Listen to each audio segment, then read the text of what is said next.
Dara. O sige, kay. Kanin yung binata ato ni Claron, no? Kana mga tarpulin dira ba? Kung gali bitaw nga pa, dili na pa mo magpa-remind sa mo balik-balik ha.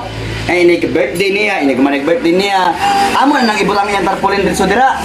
Ang wala pa kanaog na tarpulin, but pasabot wala pa nakahatag. Ang Pasko ay na si Magsig pa-remind, hindi ni sige yaw-yaw mo sa Facebook. Amo na i-post ang tarpulin dira. Klaro na to na ha. Kanang ay na si pabalik-balik eh lingbog mo guys sa social media ba. Ipampost ako na.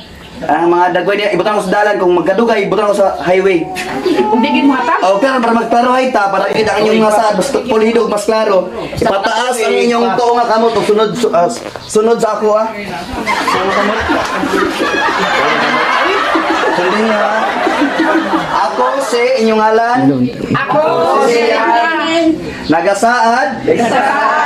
Nga magmaninay sa akong binatang nga si Aya. Maninay sa mga si Aya. Nga dili ako magsigig pabadlong. O gunahon ako ang pinaskuhan kumpara sa akong inom.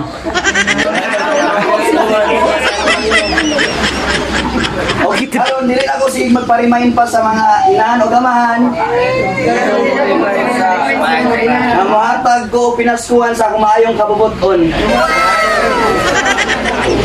O kung malimot ng gali ko makahatag sa akong pinaskuhan o mga binardihan. Muoyon ko ang masugot. Nga ibadira akong tarpulin diya sa kadalanan. So help me God.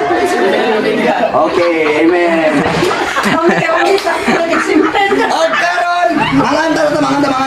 Ito yung taon. Ha? Happy birthday. Ay. Happy bunyag. Happy bunyag. 1, 2, 3, go. Happy bunyag.